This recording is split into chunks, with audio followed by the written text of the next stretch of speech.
Hey everybody, welcome back to Absolutely Marvel in DC. I'm Dylan, that is Dan, and today we are talking about Obi Wan Kenobi, episodes 1 and 2. It's the new Disney Plus Star Wars show, following up Book of Boba Fett, and also our Phantom Menace review with Hassan. We're going to talk about Attack of the Clones soon. We didn't time it correctly, so we're going to kind of talk about everything incorrectly. at the same I time. kind of forgot. Yeah, it happens. I mean, hey. Luckily, I've seen like the prequels recently enough that I kind of knew. Plus, Lego Star Wars gave me a very easy and fast catch up. Luckily, but yes, that is not what we're here for today. We are here for Obi Wan Kenobi. Obi Wan Kenobi. Now, Star Wars is a chore. I think that's safe to say. Not to say it's bad, but it is an extremely, extremely polarizing franchise. Yes. And everyone's got their own opinions on it, and they're very strong because people grew up with Star Wars, and they think it's all they have. So that being said... Jeez. Way to just put us in the line of fire of a large portion of people. No, I'm not. Look. If you love Star Wars and that's all you got, and that's your favorite thing, that's great. Cool, good for you. I've met people like that, and they're fine. But I don't think we're that. We're pretty varied in our interests. I like Star Wars. This show, Star Wars. I like it. I think. I liked it. It wasn't what I was expecting. Also, those kids do not look like it's been 10 years. It looks like it's been maybe 6.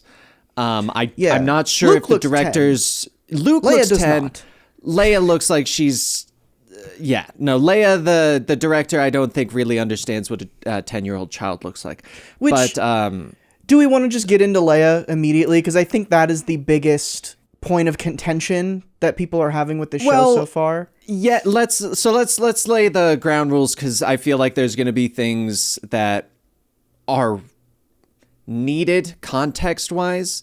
So obviously, this is 10 years after the prequels ended. Kids have been given to the two different families. Obi-Wan, aka Ben, is watching over Luke.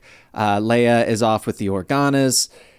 Obi-Wan is basically like, hey, no, I'm not a Jedi anymore. I'm just a guy that cuts meat and goes home just a meat man. And stalks this little kid whose dad really doesn't want me stalking him. That's basically what it is. We've also got the Sith Inquisitors. They are going around hunting the last of the Jedi.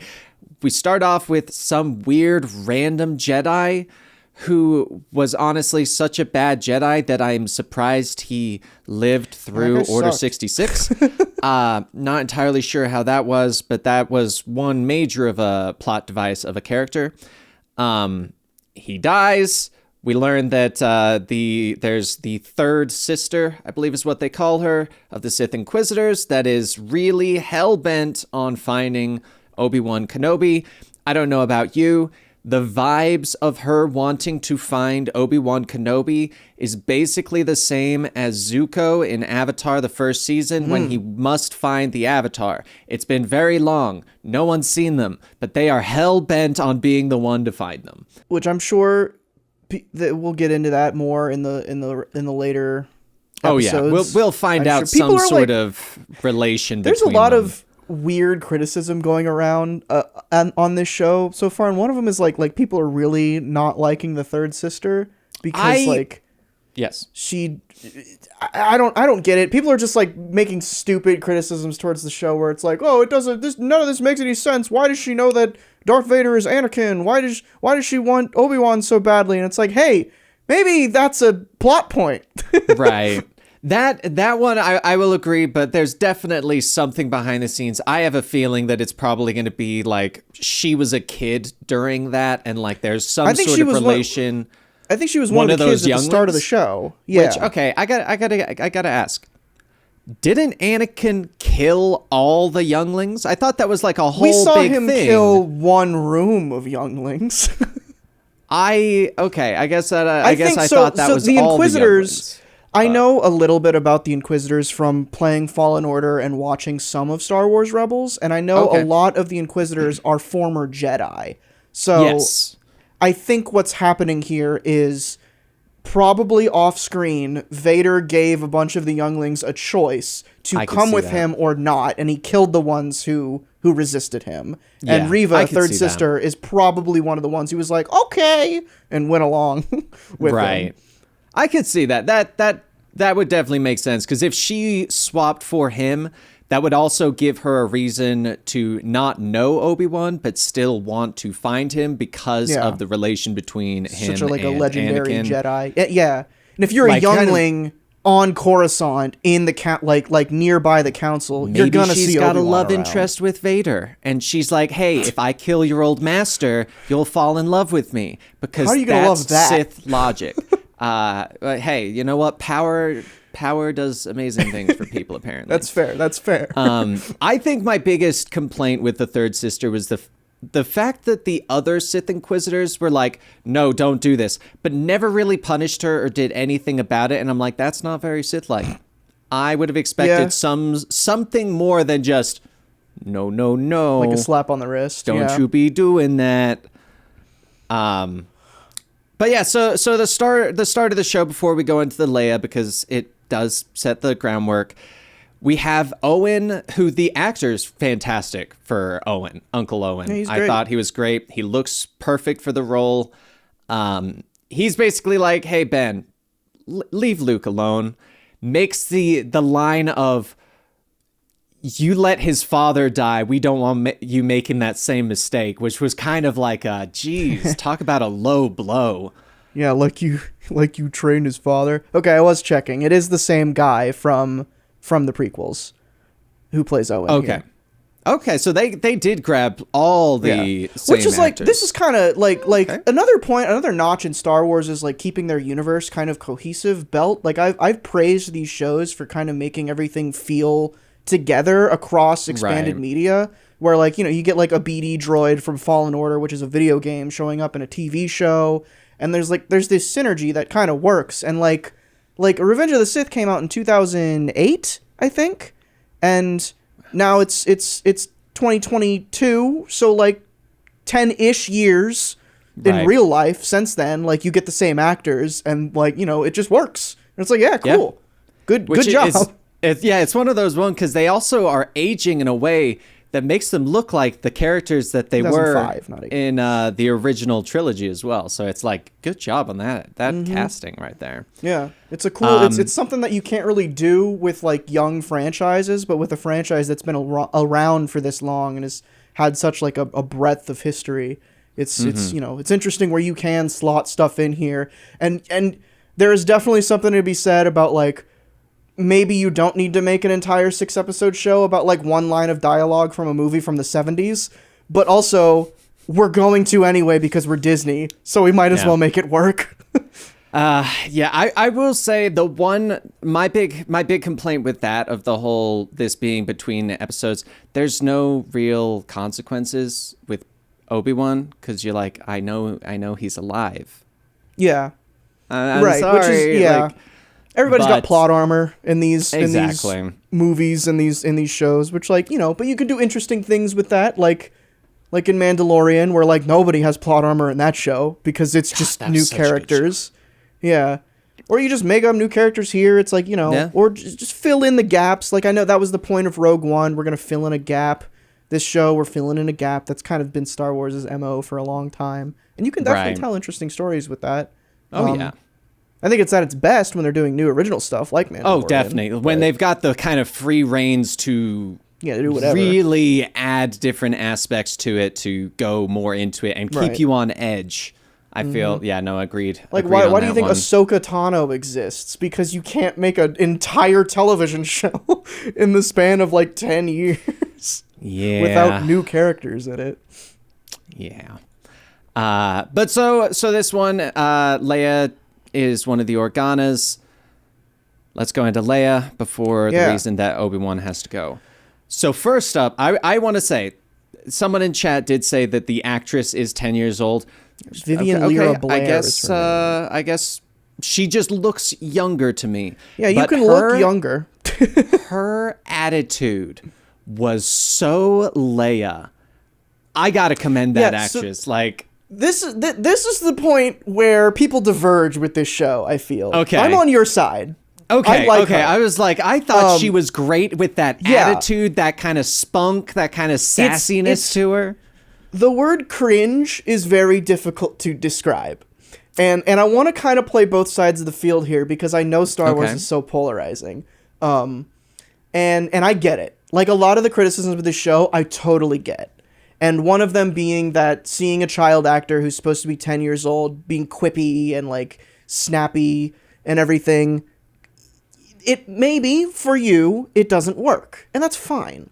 Like, you know, whatever. And if that's not for you, then this show isn't probably for you. But like I agree with you. I think this actor's doing a bang up job of it, and I think this is what Leia would be like at 10 years old. 100%. Like, that, she's just got that, especially in like the scenario that she's growing up of, you are that kind of sheltered child that people don't know about, but at the same time, you're a princess. Like, you have that status behind you. But that sass, the sass on that girl fits so well with Leia. Like, especially with her and her cousin, the cousin who looks like he's at least 5 years older. Like, that kid was weird looking. I hated that cousin. Oh yeah, no, I kind of was. I was kind of hoping Leia would punch him, but I guess she punched him with his words, or with her words, which was very, very well done. But if people say that she's like cringe in the regard of, oh, kids don't talk or act like that, then you definitely really haven't known many kids who are sassy, like intelligent children. Exactly. Yeah. Like, I know, like, my brother has a kid, and he's pretty young. He's like a couple years old, and he's already got sass to him. Like, I think he's like almost 4 years old, and you can tell that the second he starts being able to talk, you're going to be very like, what the hell? How did that come out? But to be fair, my brother's very weird and a bad influence. No, he's a good guy. That's a different thing. That's a whole nother story. But yeah, I think as an actress, in regards to playing Leia the character, I think she's doing great. Yeah, I didn't have a problem with her. I think another part of the Leia problem that people are having with the show is any action scene involving her, which I definitely agree with. When she's running away from adults and they can't get her, what's going on there? Yeah. She's a child with little stubby legs. Like, she's not going to slip under a branch. The guy's just going to jump over the branch. This episode's like 20 minutes too long anyway. Why did we need 2 chase sequences if she was going to get caught eventually? Right. Yeah. A little. I'll agree with you there. There's some... I think if they were a little more vocal on the whole, hey, don't hurt her, we're just kidnapping her, you can kind of give them a little bit more freedom with that, because you're like, okay, you don't want to just charge and tackle a child because you can catch up to them. That's not going to leave them unharmed, because you fall on a child and you're an adult, you're going to crush them. Like, right. So I could give them a little bit liberty there, but yeah, like you said, there's definitely some chase scenes, and by some I mean all of the chase scenes that involve Leia that you're like, no, yeah, no, yeah, they would just grab her, like hold her up, and like I could see the chase scene if like they grabbed her, held her up, and she's like wearing the jacket, and they do the classic, she slips out of the jacket and then runs off, and it's like, okay, you caught them off guard, like. But yeah, sure. No, you can tell they had to stretch it for time. So moving on from Leia, we should probably talk about the title character, Obi Wan. Yep. Yeah. So this is where I really like the show. Yeah, we might as well. This is where I really like the show, because I love Ewan McGregor just in anything. Oh yeah. I think he was wasted on the prequels. Watch Moulin Rouge if you want to watch a really good Ewan McGregor movie. That is a solid-ass fantastic movie, and he did a fantastic job in that. Agreed. So I think I'm all here for him in this, and I think this is another thing where like similar to Leia, where I'm like, I kind of understand where people are coming from with not liking this show, but I see it as a plus, where like his arc is probably the most milquetoast done a million times arc ever, where it's just like, if you open up a copy of the hero's journey and just read it, that is what the show is. Especially the first episode, where it's literally like, no, I don't want your call to action. Oh, okay, fine, I'll take it. And like, that could be seen as a criticism, and I totally get that if you're like burnt out on that style of storytelling, why it wouldn't work for you. But for me, as someone who loves Star Wars being simple, black and white, good versus evil storytelling, this is refreshing to me, and I like it. Yeah. I like that Obi-Wan's journey is something that I know, it's predictable, I know it's going to happen, and all I'm here for is Ewan McGregor acting in between that. That's the good stuff. No, I 100% agree with you, because, it is rather predictable. One thing you guys do have to keep in mind, though, is, like, for people that always complain about that, it's always somebody's first time with this kind of thing, so it's going to be new to some people. True. We've just seen it so many times that it's like, okay, we get it. I think that's a little weaker for Star Wars, because the entirety of Star Wars is that. But yeah. But I mean, that in that same regard, the entirety of Star Wars is that. It's kind of like the MCU. You got the formula. Run with the formula. But I think he's doing such a great job of truly getting across the emotion behind losing your master, taking on the apprentice for them, and then failing that apprentice and being under the impression that you killed them.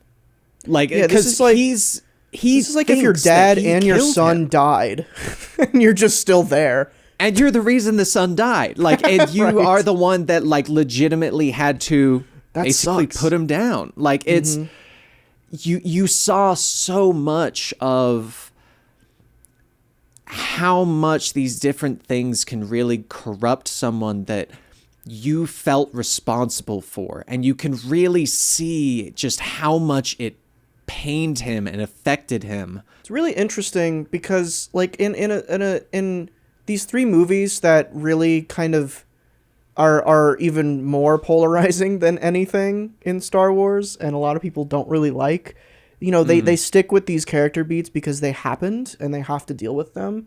And, like, you contrast this, where Obi-Wan is dealing with the death of Anakin, that he sees as his fault, and he goes in and kind of rejects everything about the Jedi and goes into hiding. Like, you contrast that with Luke doing that in the sequels, where it's like kind of a character assassination. It doesn't really make any sense because it's hinged on stuff we never saw, so we don't get like the emotional sort of seed there that grows into, you know, Obi-Wan basically being depressed and just, he's got a one-track mind. He's there to protect Luke. That's it. That he's committed, that this is his life now, and you can see that on Ewan McGregor's face. It's just so well done. And I think like I feel like this is what J.J. Abrams and Rian Johnson were trying to do with Luke, but they just didn't get there, because at the end of Return of the Jedi, he's like happy and going off and restarting the Jedi, or doing whatever the hell Luke was going to do. And that's not the case at the end of Revenge of the Sith. Obi-Wan's miserable. So it makes a lot more sense to follow up on that in the 10 years later sequel/prequel thing. And that's a good time. That's much better use of that trope, I think. And I also like how long, and like some people might consider it drawn out, but how long and opposed to doing anything Obi-Wan was. Like, he was like, find someone else. Usually they would go, oh, Leia's in danger, and he's like, okay, well, I gotta go do this. But he was like, no, that's not me. And it's like, you gotta remember, this has been 10 years that he's been under the impression he's been sitting in a cave for 10 years. Exactly. Thinking that he killed his apprentice. All the other Jedi that he knew are being slaughtered or have turned to the dark side. Like, I liked that. I liked and respected the fact that he was legitimately like, no, that's not me. Find someone else. Like, get a bounty hunter. Just pay someone. I'm not going to do that. He's buried his lightsaber in the desert. Like, that's truly, Obi Wan has died and he is Ben. Like, there's truly been that transformation. And there's been Ben. Exactly. He's been Ben. You can really see also, like, his faith in the Force is gone. Yeah. And you see that in the second episode. It's a really, it's kind of a really cool, like microcosm of, because I feel like something that a lot of people think about of the, like, between Revenge of the Sith and not Empire, A New Hope. Like by the time you get to A New Hope, the Jedi are like, the Jedi are all gone, and the Force is like a myth. Like Han Solo talks about how the Force doesn't exist. Like, that's just a rumor, blah, blah, blah. Yeah. But then you watch, like, the prequels and you're like, well, how the hell did all of that get buried in the course of, like, 30 to 40 years or whatever? And then you watch this and you're like, oh, if Obi-Wan Kenobi can start believing that the Force is, like, nothing anymore in 10 years, maybe with the help of the Empire's, like, foot killing every Jedi and silencing everything, maybe that could be a thing. Like, that's cool. That's a good way to show that. They just went around going, oh, you knew about the Jedi? Well, you're dead. Okay, let's move on to the next town. Bye. Yeah. So do we want to move on to episode 2 then? Yeah, let's do it. We've got Obi-Wan. We get off Tatooine! Yes! Finally! No more Sand Planet. God, I don't know for 3 seasons, we've been stuck on this sand planet. We're out of there. We are out of there. I don't know what planet they go to, but it's basically a like Coruscant gambling 2.0. planet, like a black market, kind of the slums, pretty much. I guess you could say. And these bounty hunters have captured Leia because Reva has told them to. And Obi-Wan has finally decided, okay, I guess I'm gonna do something about this, and he goes to look for her. He accepts the call to action. He accepts the quest, and he puts on Jedi robes. Yeah. Okay, I would just say there were so many times that he's like walking around and his cloak's down, and it's like, I'm sorry, you like. Anyway, we'll get to that in a second. But anyway, we've got the whole, he gets drugs from a drug dealer because the first one's free. That's how they get you. Oh, apparently that's Ewan McGregor's actual daughter. I read that somewhere. Really? Yeah. Okay. I'm trying to figure out if that's actually true, but I think that I read that somewhere, that the girl he says, I'm looking for my daughter to, is his daughter. That girl, the drug dealer. Yeah. Okay, yes, I thought you were saying Leia was. Okay. No, not Leia. I was going to say. God, he has 5 kids. How am I going to figure out which one? Ewan McGregor? Damn. Ewan.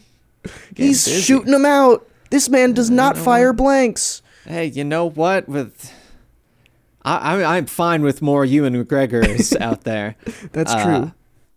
But, so yeah, he goes to find her. Majority of this episode is him on this bounty hunter planet. I believe people are saying it's Dayu. It is his daughter. I checked. Oh, is it? Oh, that's so great. He's teaching his daughter to be a drug dealer. Anyway. A spice dealer? Spice dealer, sorry. I had to explain to the person I was watching it with, spices are drugs. Spices, just drugs. Like, that's... Yeah, I love how that, like, between Star Wars, like, interpretations, spice goes from just, like, like, salts or, like actual spices, like sugar and stuff, and, like, sometimes it's drugs. Well, I mean, hey, drugs always have a euphemism of some sort. Like, that's true. I do love how... You can't just say, hey, you want to buy some drugs? It's like, no, I'm a narc. Thank you for giving I love how in Attack of the Clones, with the scene where Obi-Wan's in the bar and the guy is like, you want to buy some death sticks? And Obi-Wan's so anti-drug in that. And then here he's like suiting up Breaking Bad style to break in to save Leia. Oh my gosh. We find out he's mediocre, but on the plus side of hand-to-hand combat. Yeah, I did that like was cool. I liked that he did that and that he wasn't amazing. Remember how I brought up in Phantom Menace how like the lightsaber should be powerful and not used immediately every time? He doesn't use it at all. Let's go. I loved that. I actually was thinking about that because I was like, yeah, he's got it on his person for security reasons, but he's not just willy-nilly using it. He's not pulling out his murder weapon the second somebody sneezes at him. It's like, cool, good. Like you wouldn't WMD, motherfucker. No, just throw a nuke at you. But I liked that he was like, it wasn't like he's Jason Bourne. Like he's gonna just take out everyone. No, like he's getting hurt. He was kind of struggling there for a little bit. Like I liked that. I liked that it was very realistic for this guy that hasn't done anything like this and has just been an ordinary person for 10 years. For 10 years. Chopping meat. Which the meat, was it just me that meat looked kind of good? It looked good. It looked like good meat. Right? Yeah. Okay. I'm glad we're on the same page there. I was like, damn, you know what? I would cut a little slice off for myself too. That's some prime commercial sand monster meat right there. Oh, yeah. I feel like another elephant in the room of this episode, Kumail Nanjiani is in this episode. Now, this is where I put my foot in the sand. Well, not the sand. Okay, we're not on yes, I would like anymore. To hear, sand. I really enjoy Kumail Nanjiani. I hated him in this episode. I think he came out of nowhere. His comedy does not fit the tone that they're going for here. He's like Jar Jar Binks. Not to that degree. But, like, I don't know. I like him. I think he was fine in Eternals. I love him in Silicon Valley. He's perfect in that show. Here? No. I agree and disagree, because I will say he definitely is an amazing con man. Like, his entire attitude, persona, everything that he does definitely does kind of give you that vibe of, first up, con man. But also someone that's just making it easier for you to the role well. Accept him and like trust him. And like once again, like this was a good example of how Jedi are a myth. Like most people don't know them. Most people don't know what they do. So doing a little magic trick with with magnets, like really kind of doing the whole Jedi mind trick, because like if you've never seen it, you wouldn't be like, oh, someone just going, do this, I'll do this. Like that doesn't seem as believable. So I liked that, but I disliked later on when they're like, hey, we missed out on a lot of money, is this? And then like you're like, okay, so he's gonna go capture him? No, he's trying to redeem himself? Wait, that doesn't make any sense. You put no character development into this guy to make me actually believe. And I think my worry with it is like the way that he left. He had like kind of a lilt in what he was saying, is like he's actually a totally different guy and he like knows all these people and he's gonna come back later. And I'm like, I really don't want that. Like maybe if this character changes completely, but like right. I just think that this style of comedy isn't working well for a show about a depressed like Sandman. Yeah. I don't think it meshes well. And again, I like Kumail Nanjiani, and in a vacuum, I think this character is fine. I think he's playing him well. But I just think it doesn't mix well with everything else. And also like if you're going to put like a con man who pretends to be a Jedi on a planet, maybe don't put him on a planet that's infested with stormtroopers and that there are Inquisitors on often. Yeah. How's he not been stabbed? Exactly. How has he not been found yet? Yeah, it's not like they kept it a secret. That little boy went up to Obi Wan right away. Yeah. It's that was interesting. Unless this turns out to be like a long con thing. Like if it's like, okay, he's pretending to be good. An Inquisitor. It's honestly, that would suck. Imagine the twist if all of this was to basically kind of be like, hey, we're weeding out the Jedi believers, and he's actually sending them to stormtrooper trafficking to send them to entrapment. Exactly. Oh. Like, because if you think about it, isn't Finn, like, wasn't Finn basically, like, kidnapped and forced to become a stormtrooper? I think so. Yeah, I think that's what if his whole deal. What if he's one of those, like, basically forcing people into that, and he's making money and getting security from the Empire through it? Like, that would be one hell of a long con. I don't think the show has the nuts to like set something up like that. Also, it'd be cool though. I don't know if it'd be cool in any other show. I just want a show about Obi Wan Kenobi. Yes. No, I will agree with you there. It's for a show about Obi Wan. There's not been as much Obi Wan as I wanted. I think episode 1 we got a good amount, and then episode 2 here it's just. I would have liked more time with Ben, less time with Kumail's character, but I will say, getting to the climax of the episode, really really well done. Having Ben use the Force for the first time in 10 years. Yeah. Did you play Fallen Order? I played a good portion of it. I didn't actually beat it, but I played a pretty good portion of that game. Do you remember the opening? How that game opens? Because it's like. It's the exact same. Yeah. No, very, very much so, yeah. And I think that's something people have been talking about is the sequel to Fallen Order, Star Wars Jedi Survivor. A trailer dropped for it like last week, coincidentally, like right around the time that this show dropped. Takes place, I think, 5 years after the previous one, which is the same time period as Obi-Wan takes place. So... I think on a storytelling perspective, before we get into... that man, I don't even remember his name. I don't either. Because I'll look it up in a second. I know BD1. BD1. But I think from a storytelling perspective, seeing two Jedi who have repressed their abilities since Order 66 and have been in hiding kind of come out in the same sense to like, you know, return to being what the Jedi should have been is just like a force for good and not this like dogmatic weird monk cult.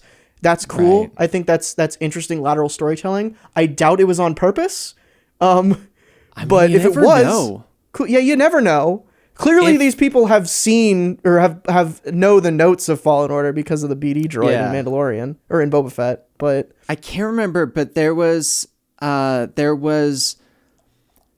basically the elite Sith Inquisitors, not the Grand Inquisitors, but there was like a new version in the Last Order, Fallen Order. I believe there was like a new type of enemy that was basically like overpowered Inquisitors. Were they Inquisitors? Because I think it would be kind of cool if Reva turns into one. Yeah, well, because she's already a sister. Which sister do you mess with in Fallen Order? I'm looking at the characters here. Second sister. She's the third sister. The third sister. Okay. Okay. So, do you kill the second sister in Fallen Order? I think so. So that lines up then, right? Because I think you kill the second sister. So they got to go get a third sister. I mean, I don't know, I gotta replay that. You never know how many sisters there are. I mean, Ewan McGregor has 5 kids, so there's Tia, probably a fourth Tamara, sister. We got all kinds of sisters. Talk about a reference that so many people are not going to get. Nobody's going to get sister, that. Sister. Oh, I love that That's show. That's a sister reference. Sister. All right. Anyway, never know. Yeah, I'm trying to think. So okay, we should talk about the Inquisitors a little bit because this episode also has like a weird. We were talking about continuity being good. I need to. The Grand Inquisitor dies in this, but he's the main antagonist of Star Wars Rebels, which takes place after this. So I'm assuming he's not dead, and they're just shoving him off of the show. Right. He's going into a bacta tank or whatever. But yeah, what do you think about that? That was the like big moment that, like I was saying earlier, the whole slap on a wrist kind of thing of you're the Grand Inquisitor. We've shown that you can make mechanical arms and stuff and hands. why not cut off Just her cut her hand? limb off. Fair. Really emphasize you are an Inquisitor. Mm-hmm. I'm the big guy. Like, I am the head honcho. We've proven that this is the case. Frickin' Darth Vader is half machine. Like, Yeah, I wanted more. I wanted more like consequences from them because none of them did anything. All they did was save people from her. That's a good point. And that is weird. That they're not like super duper evil. Like, so, that is strange. I haven't watched enough of Rebels to know like kind of mostly how they operate, but I actually have not watched Rebels, so I've watched like the first season of Rebels, which is kind of before the Inquisitors and Thrawn and all that like become very important. Right. But like I've watched enough of it to know like when the Grand Inquisitor showed up, I was like, oh, that's that guy from Rebels, and then he gets stabbed through the chest. I'm like, wait a minute. So, and of course I've played Fallen Order, so I like know more about the Inquisitors from that, and they're like pretty brutal in that game, where they are just wanting to kill Cal the whole time. Which I did like that they were the ones using their lightsabers all willy-nilly. Because you would expect the bad guys to be like, oh yeah. Here's my toy. Here's my spinning toy lightsaber. Like, absolutely they would. Like, that's a cool... Yeah, exactly. That's a cool, like, contrast there where they've got their lightsabers out. Also, by the way, speaking of lightsabers, we didn't get it too much, but in the cold open of the first episode, in the temple, did you catch how the green lightsaber was practically lighting the set? There was, like, green light everywhere instead of it just being a digital thing. It looked so good. I did not notice that. Maybe it was because... whenever it's something that fits so well, I get so enveloped in it that I don't notice those extra things. So that's awesome. I like when they do little thematic things like that. It's because they're not using just sticks anymore. They're actually using lightsabers that have light in them that they can actually film. I don't know. They probably do still go over a visual effects pass over that. Just because it's probably not bright enough. But the fact that there is like amplify. Like it reminds me of on Agents of S.H.I.E.L.D. When they did Ghost Rider, the actor who played Ghost Rider wore this like helmet that was basically just LEDs that just spat orange everywhere whenever he was in Ghost Rider mode. So you could see like the flames of his skull actually interact with the other actors in the set and stuff. And it looked good. Like, go look at that opening scene as a contrast to, like, any scene in Attack of the Clones where a beam of light is out and it's not affecting the environment at all. It's like, that looks so lame. It looked great in this. Okay. All right. So, overall, because I feel like we've covered most points. Yeah, I think we're pretty good. I think at the end of the day, I'm into this show. I totally get where people are coming from, not liking it. I know there's burnout on Star Wars, especially if your perspective is I don't want to see a Star Wars show created about like one line of dialogue in A New Hope. I get it. But for me, this is satisfying what I want as a Star Wars fan, which is a simple story about a character that is well acted. That's all I need to say. Agreed. I enjoyed it. I'm definitely going to keep on with this one. It definitely gave me hope for this series. A new hope, perhaps. I almost said it. I was so tempted. But I steered clear. This was not... I will say, if it was just the first episode, I would not be thinking the same, because this definitely needed both those parts. Definitely. Releasing both was a very smart choice. Yeah, because without that, I don't think it would have grabbed me as much, but I'm excited for this show. I think it's got potential. Ewan McGregor, so good. Such an amazing actor. He's a knockout. I'm very excited for this show. I'm very excited to review this show as well, honestly. Totally. All right. Well, stay tuned. I think by the time you're seeing this, the third episode is probably already out, so we will have a review out on that as soon as possible. Otherwise, I've been Dylan, that's been Dan, this is Absolutely Marvel in DC. We'll check y'all next time.